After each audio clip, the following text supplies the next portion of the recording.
오늘 함께 나눌 말씀 제목은 하나님이 지친 엘리야를 대하는 방식입니다. 하나님이 지친 엘리야를 대하는 방식. 지난주에 우리 막내 수가 집에 왔는데 이렇게 막 얘기하고 있는데 손에 이렇게 매직으로 크게 영어를 써놨어요. 손등에다가. 이수야, 그 뭐야? 뭐라고 썼는지 아세요? 아니요? 영어를 네 글자가 써 있었어요. ENFP라고 써 있는 거예요. 학교에서 MBTI가 또 막 돌았나 봐요. 그래서 선생님한테 물어보고 애들끼리 막 했던 자기는 ENFP래.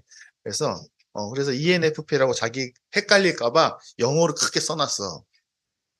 그래서 유아한테 유아야 수가 ENFP래. 그러니까 유아가 나를 쓱 쳐다보더니 아빠 초딩들은 거의 다 ENFP야. 그래서 아 그렇구나. 생각해보니까 좀 어, 그 나이대가 ENFP가 맞는 것 같아요. 여러분 혹시 자기 MBTI 아세요? 자기 MBTI 아세요? 아, ENFJ. 어,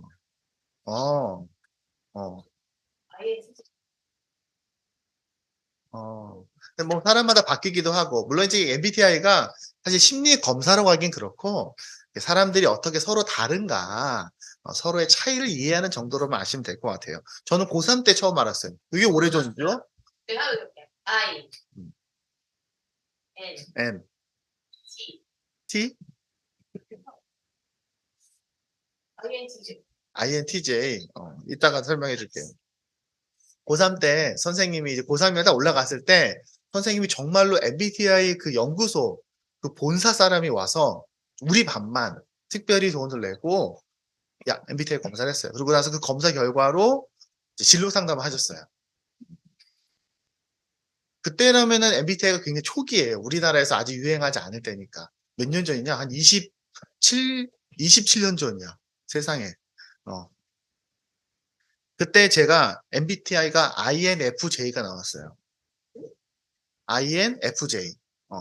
그래서 원래는 INFJ예요. 근데 물론 사람이라는 게 살면서 이렇게 개발이 되죠. 그리고 약간 수치의 차이는 있죠. 수치의 차이가 있어요.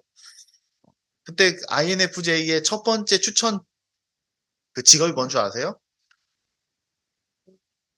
첫 번째 추천 직업이 종교인입니다. 어, 그 선생님이 저 신학할래요 했더니 그래 너는 신학해라. 우리는 갈등이 없었어요. 그 선생님이랑 저하고. 혹시 교회도 MBTI가 있을까요? 유형이니까. 그런 생각 해봤어요? 교회도 MBTI가 있을 수 있습니다. 어떤 교회는 굉장히 아이 같은 교회가 있겠죠. 굉장히 차분하고, 어떤 교회는 막 박수 치면서 찬양하고, 막 이렇게 해야 되는 교회도 있을 수 있어요. 음. 왜냐하면 교회가 다 약간 목사님 따라갈 것 같아요. 그렇죠? 어떤 교회는 막 열심히 공부 많이 하는 교회가 있던가 하면 어떤 교회는 굉장히 필링, 느낌에 굉장히 집중하는 교회가 있을 수도 있어요. 어떤 교회는 굉장히 계획적으로 딱딱딱 가야 되는 교회가 있고 어떤 교회는 좀 약간 플렉시블하고 이런 교회들이 있겠죠. 우리 교회는 MBTI가 어떻게 될까요? IN,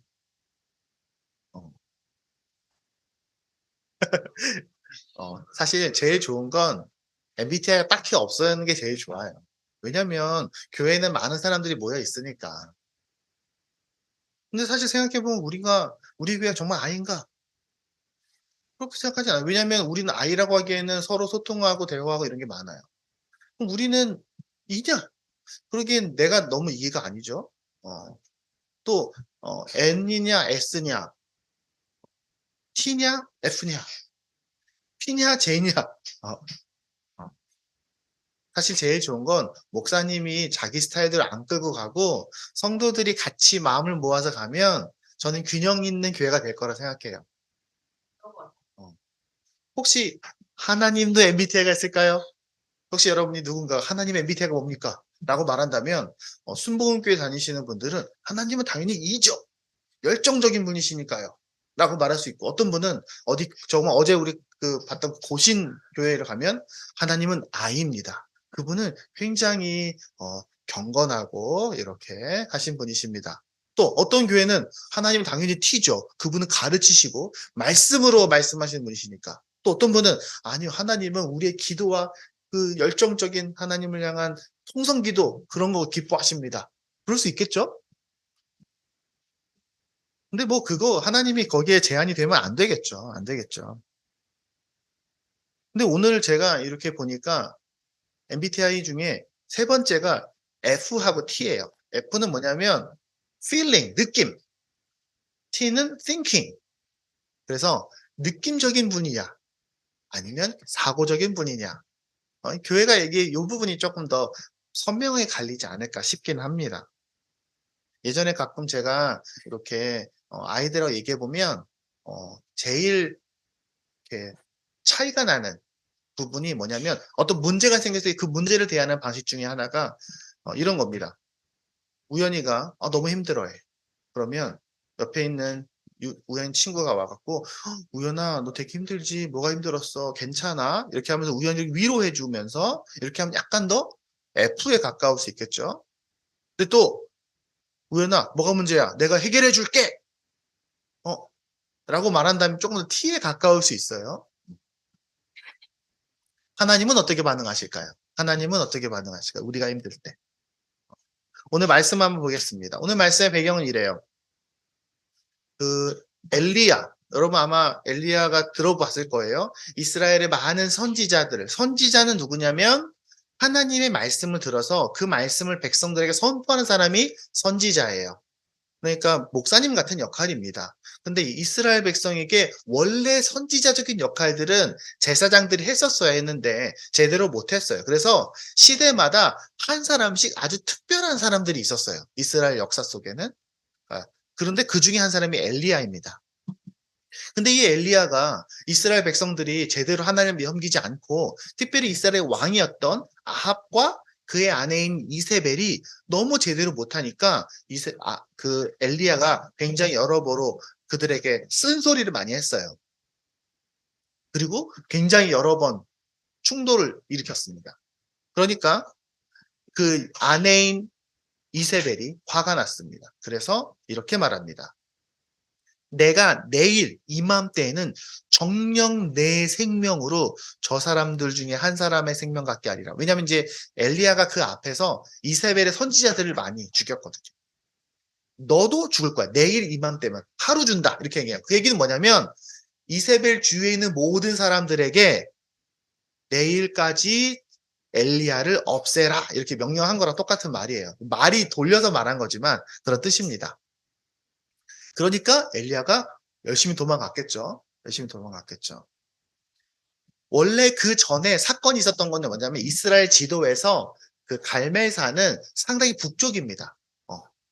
북서쪽에 있는 산이에요. 근데 여기서 보는 브엘세바는 어디냐? 이스라엘 제일 밑에예요.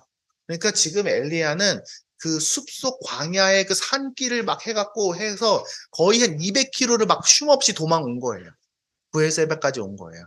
그리고 나서 그 광야 한가운데에서 혼자 외롭게 누워 있습니다.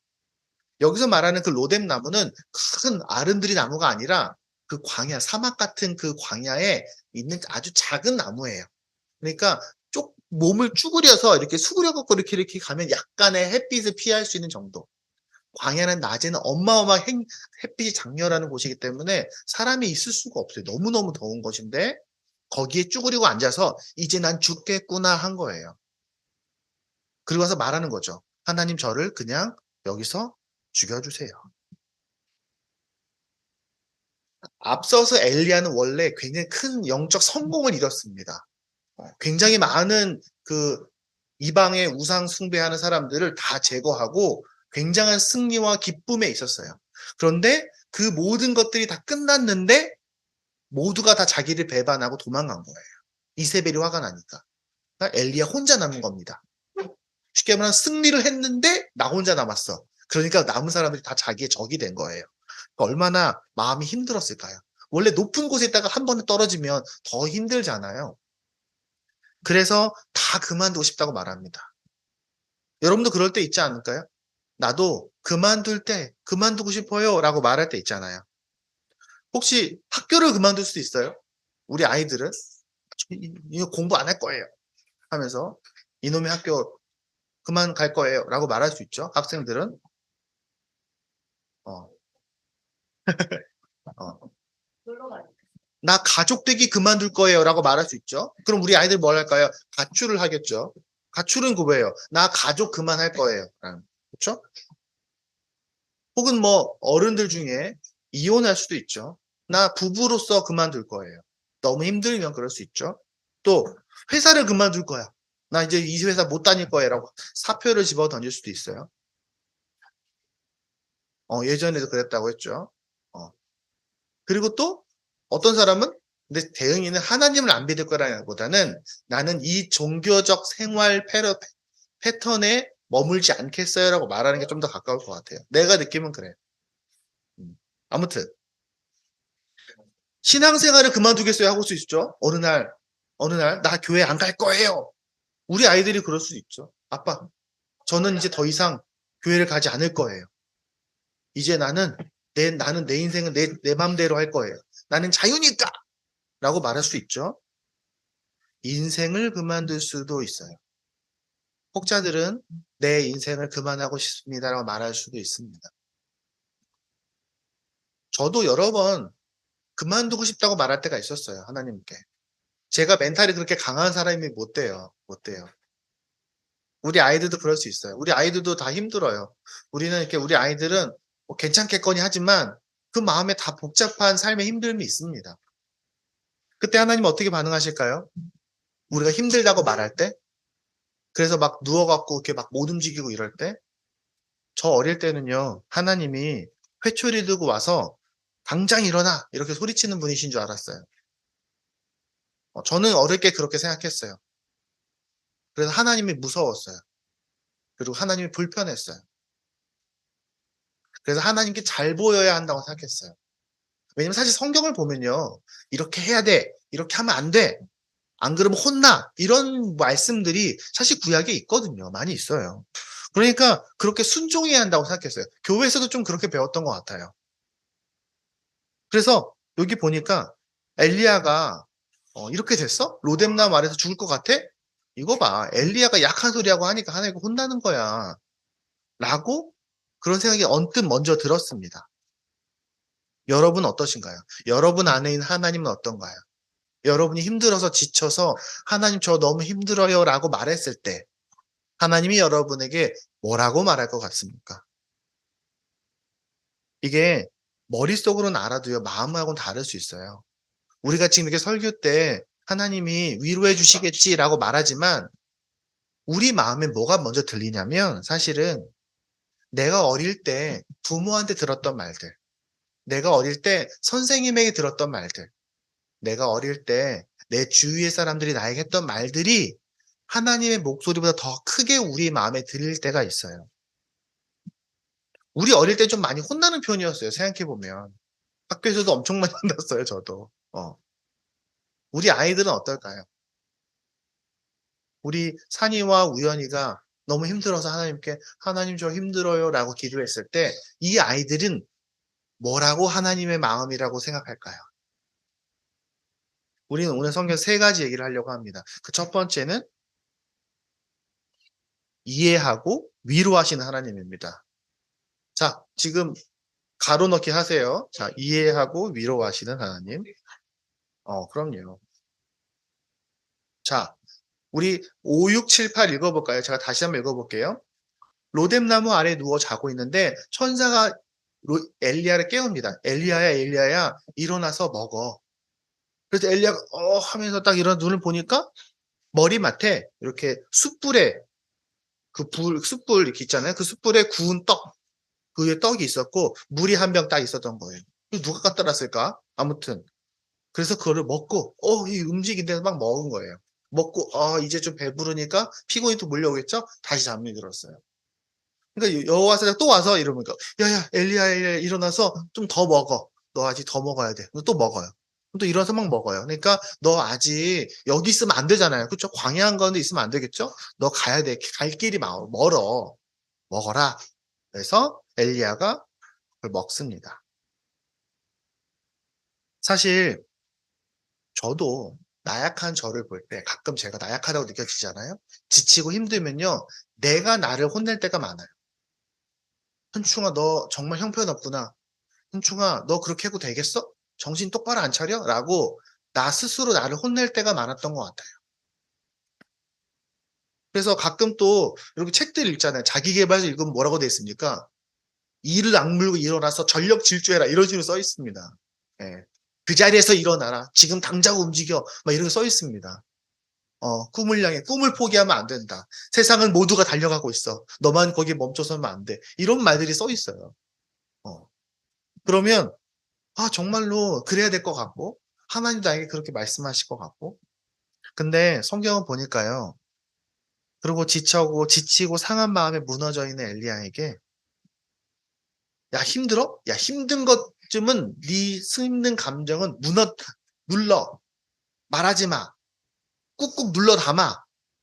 그리고 당장 일어나. 감추고 힘든 소리 하지 마." 그렇게 말하지 않으셨어요. 하나님이 엘리야에게 어떻게 하십니까? 그를 어루만지시면서 "얘야 일어나서 먹어라. 힘들었지? 그래 고생 많았어. 얼마나 답답하겠냐." 성경에는 이거밖에 써 있지 않지만 좀 더 얘기하지 않으셨을까요? 천사를 통해서? 어 "이거 먹고 좀 쉬어." 왜 그랬을까요? 왜 하나님은 이렇게 말씀하셨을까요? 사람이 상황이 힘들고 힘들면 무너져요. 그리고요 인상도 쓰게 되고요. 예쁘게 말도 안 나가고요. 짜증도 나고요. 자기를 그만뒀으면 싶어요. 그리고 두려워집니다. 별거 아닌 거에도. 왜냐하면 마음에 힘이 없으니까.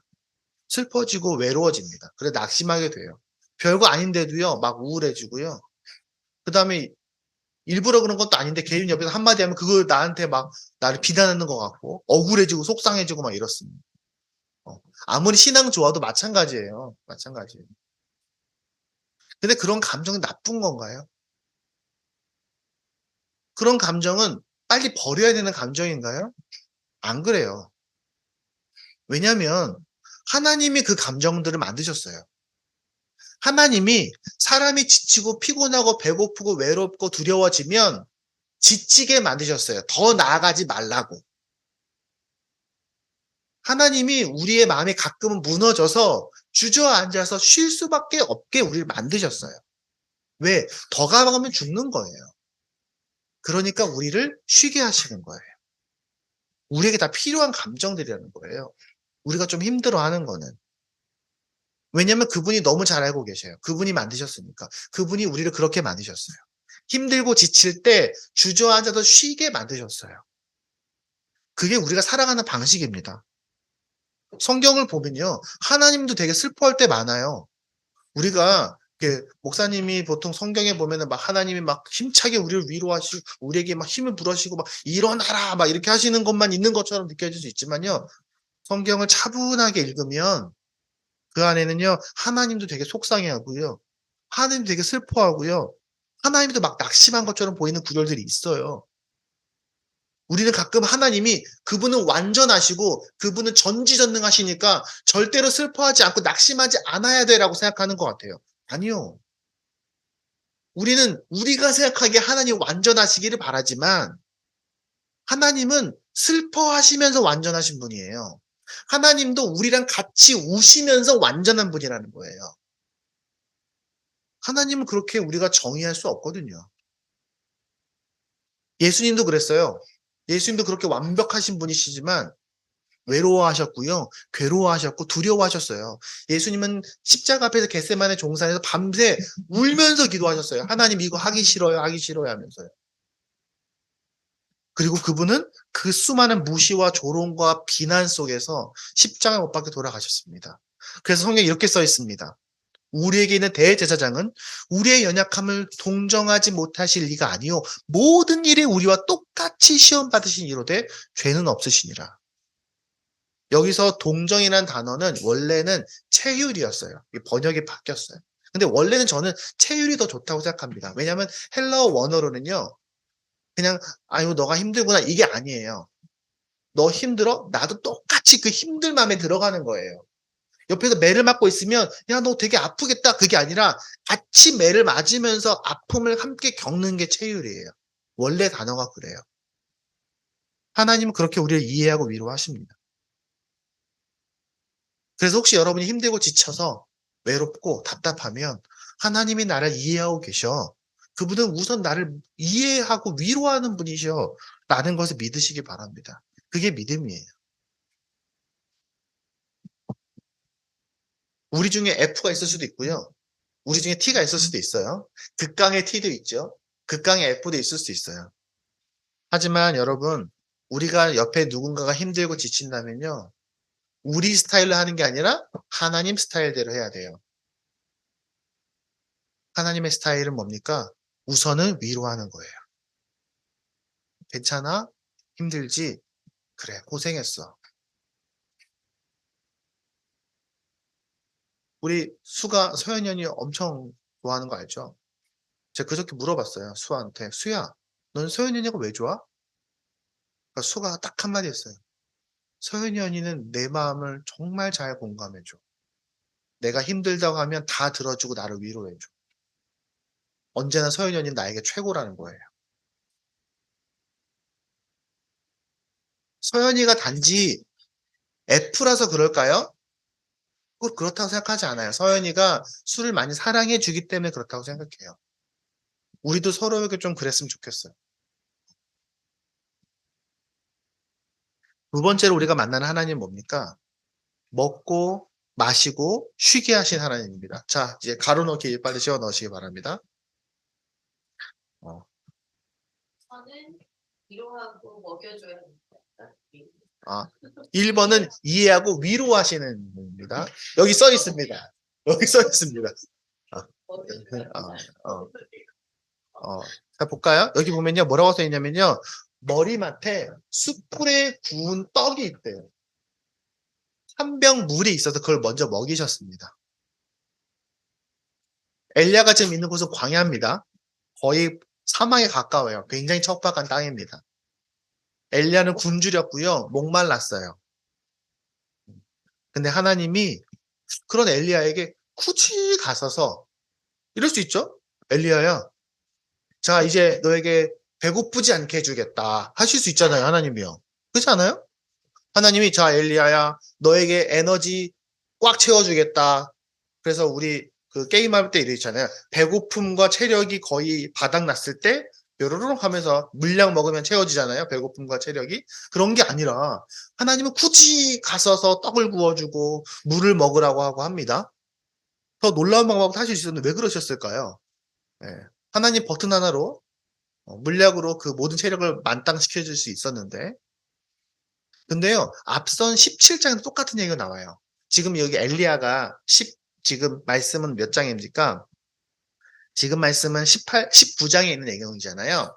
17장에도 엘리야가 광야에서 숨어 있는 장면이 나와요. 비슷하게 숨어 있어요. 그 공격을 피해서 숨어 있는 장면이 나와요. 그때에 하나님이 엘리야를 어떻게 돌보시냐면 까마귀 날라옵니다. 까마귀 깍깍 날라옵니다. 그래서 서양에서는 까마귀가 길조인 거예요. 우리나라랑 다르게. 까마귀 가서 뭘 줍니까? 까마귀에게 6절에 이렇게 써 있습니다. 아침에도 떡과 고기를, 저녁에도 떡과 고기를 가져왔고, 까마귀가 떡하고 고기를 물어다 주는 거예요.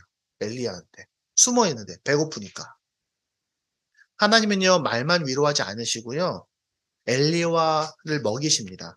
근데 그냥 먹였다고 생각하면 조금 와닿지 않은데, 같이 밥을 드시는 거예요. 같이 식사하는 거예요. 여러분 잘 아시죠? 제가 가끔 얘기하지만 예수님께서 부활하셨을 때 제일 먼저 하신 것 중에 하나가 뭐냐면 지쳐서 마음 상하고 낙심한 베드로를 찾아가셔서 그 새벽에 베드로에게 베드로야 이리 와서 같이 아침 먹자 하시는 게 베드로를 위로하신 예수님의 방법이었습니다. 그게 바로 예수님의 방법이었고요. 오늘 말씀에서도 하나님의 방법은 먹이시는 거예요. 먹이시는 거예요. 여러분, 우리 아이들도 마찬가지예요. 그냥 집에서 밥 먹는 생각하시면 엄마가 여러분에게 밥을 주는 건 그냥 여러분 매가 먹어라 이게 아니에요. 하나님의 마음으로 여러분 먹이는 거예요. 하나님은 엘리야가 필요한 것을 공급하실 뿐만 아니라 엘리야에게 필요한 방법으로 세우셨어요. 엘리야는 지금 그 먹고 마시면서 하나님과 함께하는 그 시간이 필요했던 거예요. 그냥 에너지 채워지는 게 필요한 게 아니라 그건 엘리야를 위한 방법이었어요. 우리는 가끔 내 스타일대로, 내 방법대로 사랑해주고자 합니다. 중요한 건 그 사람이 그 사랑을 어떤 방법으로 원하는가도 중요합니다. 하나님은 천사를 보내서 천사를 통해서 엘리야와 함께 하시면서 함께 식사를 하셨어요. 먹는 걸 지켜보셨고요. 그러면서 위로하셨습니다. 근데 재밌는 건요, 이건요, 우리도 할 수 있어요. 산이가 배고플 때 산이의 배고픔을 쫘라락 채워줄 수 있는 물약을 줄 수 있는 건 아니지만 산이한테 먹을 걸 챙겨주면서 옆에 앉아 있을 수는 있어요. 그래서 우리가 그 일들은 함께 할 수 있는 하나님과 할 수 함께 사역인 겁니다. 우리 주일날 같이 밥 먹는 건 그냥 먹는 게 아니에요. 이 이야기는 어디에 메타포가 나옵니까? 나중에 결국에는 예수님의 오병이어로 가는 거고요. 이 오병의 사건은 예수님의 마지막 식사에 나오는 겁니다. 여러분이 집에서 같이 가족들과 함께 밥을 먹을 때, 교회에서 함께 식탁에 교제를 할 때에 하나님은 같은 마음으로 우리와 함께 하십니다. 여러분 가끔은요, 부부끼리 둘만 식사를 하세요. 아이들 빼고. 우리 교회는 대부분 다 애들 때문에 정신 없잖아요. 엄마 아빠는 밥도 먹는 둥 마는 둥 해요. 가끔 우리 집도 밥 먹으면은 아내는 밥을 챙겨주기에 바빠. 그리고 막 애들 먹고 나면 끝나고 먹거나 이럴 때도 많아요. 그리고 애들 챙겨주다 보면요, 엄마 아빠는 애들 챙기는 거에 정신이 없어요. 가끔은 우리가 서로 좀 애들을 봐주면서 부부끼리 식사를 하세요. 그거 되게 중요합니다. 그리고 여러분 혹시 누군가 힘들고 지치다면은 밥을 사세요. 커피 한 잔은 괜찮습니다. 그렇게 함께 음식을 먹으면서 시간을 보내는 건 굉장히 효과적이고 또 굉장히 성경적인 사역 방법입니다. 세 번째 하나님 어떠셨습니까? 세 번째는 기다리셨습니다. 자, 괄호 넣기 하시면 됩니다. 기다리는 분이셨어요. 7절에 보면요. 여기 볼까요? 7절에 보면 여호와의 사자가 또 다시 와서 어루만지며 하나님이 엘리야를 한번 먹이고 나서요. 또 먹이세요. 그리고 일어나서 먹으라 라고 말합니다. 내 길을 이기지 못할까? 이렇게 합니다. 그리고 나서 하나님의 호렙산에 올 때까지 40주야를 하십니다. 근데 사실은 이 브에세바 이쪽에서 호렙산까지 걸어 40일 동안 걸리지 않아요. 쉬다 가다 쉬다 한 거예요, 사실은요. 하나님은 엘리야를 다그치시지 않습니다. 엘리야 빨리 일어나, 빨리 가야지.